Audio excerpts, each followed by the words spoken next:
Breaking news. తిరుమలలో కొందరు ఉద్యోగుల ఆగడాలు కొనసాగుతూనే ఉన్నాయి. పరకామణిలో చోరీకి పాల్పడిన అగ్రిగోస్ ఉద్యోగి పెంచలయ్యను విజిలెన్స్ అధికారులు అదుపులోకి తీసుకున్నారు. పరకామణి నుంచి వచ్చేటప్పుడు ట్రాలీ పైప్ లో 100 గ్రాముల బంగారాన్ని పెట్టుకుని ఆలయంలోకి వస్తుండగా రెడ్ హ్యాండెడ్ గా పట్టుకున్నారు. అతన్ని విచారణ చేశాక పోలీసులకు ఫిర్యాదు చేశారు. చోరీ చేసేందుకు అతనికి ఎవరు సాయం చేశారనే కోణంలో దర్యాప్తు చేస్తున్నారు.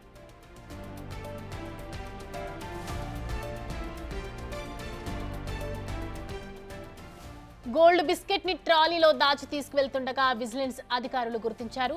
టీటీడీ అవుట్ సోర్సింగ్ ఉద్యోగిగా గుర్తించారు. ఘటనపై తిరుమల పోలీస్ స్టేషన్లో కేసు నమోదైంది. దీంతో నిందితుడు పెంచలయ్యను అరెస్ట్ చేసి విచారణ చేస్తున్నారు. తిరుమల శ్రీవారి పరకామణిలో మరోసారి దొంగతనం జరిగిందన్న వార్త ప్రస్తుతం హాట్ టాపిక్ గా మారింది.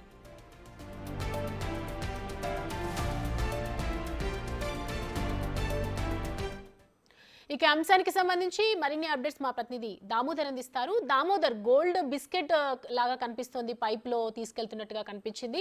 సో దీనికి సంబంధించి అప్డేట్స్ అంటే ఇదివరకు కూడా ఇలాంటి అలిగేషన్స్ ఉన్నాయి, తిరుపతిలో హుండీకి సంబంధించి ఇట్లాంటివి జరుగుతున్నాయి అని చెప్పి.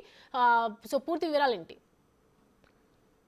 సౌమ్య, ఏదైతే తిరుమల పరకామణి నుంచి ఉండి లెక్కింపు సందర్భంగా అక్కడ ఆలయం పరకామణిలోని బంగారు బిస్కెట్ ని చాకచక్యంగా తీసుకుని ఏదైతే ట్రాలీ తరలించే ఉద్యోగి, అవుట్ సోర్సింగ్ ఉద్యోగిగా పనిచేస్తున్న పెంచలయ్య ట్రాలీ పైప్ లో 100 గ్రాముల బంగారం బిస్కెట్ ను ఆ పైప్ లో దాచి తీసుకెళ్తుండగా అతన్ని విజిలెన్స్ నిఘా సిబ్బంది చాకచక్యంగా పట్టుకొని తర్వాత అతన్ని విచారించారు. ఈ సందర్భంగా అతను వద్ద నుంచి తాను 100 గ్రాముల బంగారాన్ని సీజ్ చేయడంతో పాటు గతంలో ఏమైనా ఇలాంటి చర్యలకు పాల్పడ్డా అన్న కోణంలో కూడా విచారణ కొనసాగుతుంది. మొత్తం సీసీ కెమెరాలు, నిఘా సిబ్బంది మధ్య ఇతనికి ఆ 100 గ్రాముల బంగారం బిస్కెట్ ఏ విధంగా వచ్చింది, పరకామణి లెక్కింపుకు వచ్చిన వారు ఎవరైనా అతనికి సాయం చేశారా, లేకపోతే ఇతనే అక్కడ లెక్కింపు సందర్భంగా అటు ఇటు తిరుగుతూ ఆ బంగారాన్ని, ఏదైతే బంగారు బిస్కెట్ ని తీసేసుకొని ఆ తర్వాత నేరుగా హుండీ పైప్ లో పెట్టుకొని ఏదైతే ట్రాలీ పైప్ లో పెట్టుకొని తీసుకుని బయటకు వచ్చాడు. మొత్తం మీద సీసీ కెమెరాలు పూర్తి స్థాయిలో ఉంటాయి. ఈ సందర్భంగా ప్రతి ఒక్క చర్యలు రికార్డ్ అవుతుంటుంది. అయితే ఇతను ఏదైనా బంగారు బిస్కెట్ ను తీసుకుని బయటికి వచ్చే సమయంలో సీసీ కెమెరాలో రికార్డ్ అయిన తర్వాతనే దాని ద్వారా విజిలెన్స్ సిబ్బంది అతన్ని గుర్తించినట్లు సమాచారం. మొత్తం మీద అయితే చాలా కాలంగా ఇలాంటి చర్యలకు ఇతను పాల్పడ్డా అన్న కోణంలో కూడా దర్యాప్తు చేస్తున్నారు.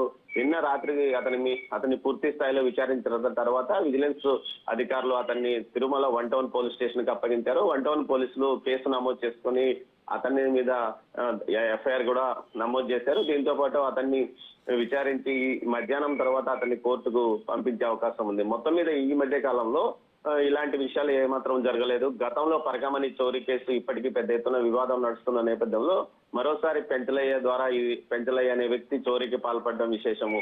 గతంలో ఏదైతే చోరీకి పాల్పడ్డ రవికుమార్ అనే ఉద్యోగిని టీటీడీ యాజమాన్యం, అప్పట్లో ఉన్న టీటీడీ యాజమాన్యము అతని ఆస్తులను రాయించుకుని లోకాయుక్తలో కేసు కొట్టే ఇచ్చారు. కానీ ఇలాంటి చర్యలు ఇప్పుడు జరిగే అవకాశం లేదు. అందుకే తాము వెంటనే అతన్ని పోలీసులకు అప్పగించి అతని మీద కేసు నమోదు చేశామంటూ కూడా విజిలెన్స్ సిబ్బంది చెప్తున్న పరిస్థితి.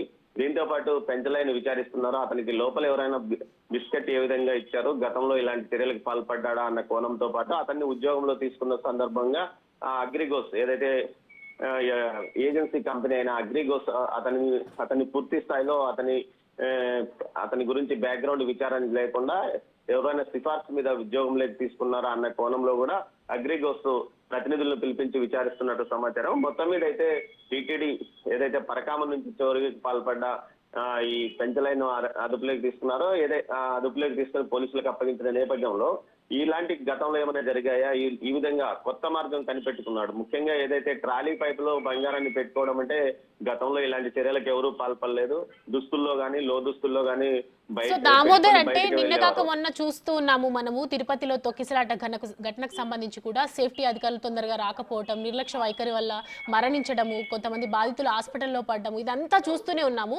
సో ఇవాళ పరకామణిలో చోరీ జరిగింది. ఇదంతా కూడా టీటీడీ బృందం అంటే మేనేజ్మెంట్ లో ఉన్నటువంటి లోపాలు అనుకోవచ్చు. అంటే ఇది కొంచెం సేఫ్టీ వీక్నెస్ గా భావించవచ్చు అంటారా అధికారుల తరపు నుంచి? మరి చర్యలు తీసుకునే అవకాశాలు ఏమైనా ఉన్నాయా? చర్య ఖచ్చితంగా ఇది మనం చూస్తే ఏదైతే నిఘా సిబ్బంది వీరిని పట్టుకున్నారు. ముఖ్యంగా 24 గంటలు సీసీ కెమెరాల విజిలెన్స్ లో ఏదైతే నిఘాలో పరకామణి ఉంటుంది, పరకామణి లోపలికి వెళ్ళడం, ఏదైతే లెక్కింపు సందర్భంగా మొత్తం అన్ని సీసీ కెమెరాలలో రికార్డింగ్ మానిటరింగ్ కమాండ్ కంట్రోల్ సిబ్బంది మానిటరింగ్ చేస్తుంటుంది. ప్రతి ఒక్క కదలికలో రికార్డ్ అవుతున్న పరిస్థితుల్లో అక్కడ కూడా ఇతను చాకచక్యంగా తీసుకున్నాడంటే ఖచ్చితంగా చాలా తెలివిగా ఇతను చోరీకి పాల్పడినట్టు తెలుస్తుంది. అయితే కొంతమంది లోపల ఎవరో అతనికి సహకరించి లెక్కింపు సందర్భంగా ఇతనికి అందజేసినట్లే ఉంటుందని కూడా గుర్తిస్తున్నారు. మొత్తం మీద విజిలెన్స్ చాలా గట్టి నిఘాతోనే ఇతన్ని పట్టుకున్నట్లు తెలుస్తుంది. ఓవైపు అటు కమాండ్ కంట్రోల్ ను పరిశీలిస్తూనే మరోవైపు ఎక్కడ ఏం జరుగుతున్నదని వెంటనే క్షణాల మీద తెలుసుకోవడము, తనిఖీలు చేయడం కూడా కొనసాగుతుంది. అందువల్ల నిఘా సిబ్బంది చాలా అంటే ఇది టీటీడీ నిఘా విజిలెన్స్ నిఘా సిబ్బంది తెలివిగా ఇతన్ని మాత్రం పట్టుకుందని చెప్పవచ్చు. గతంలో చోరీకి పాల్పడ్డ వ్యక్తులను పట్టుకున్నప్పటికీ పైన ప్రెజర్ వచ్చి పాలక మండలి వ్యక్తుల ప్రెజర్ నుంచి కొంతమందిని వదిలేసిన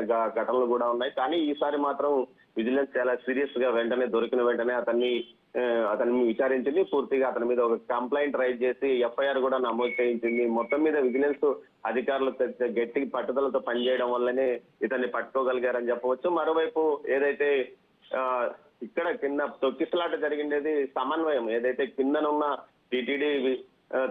టీటీడీ అధికారులకు అదేవిధంగా ఏదైతే పోలీస్ శాఖ మధ్య సమన్వయం లేకపోవడమే తొక్కిసలాట జరిగిందని కూడా చెప్పవచ్చు. Soumya, thanks for the updates Damodar.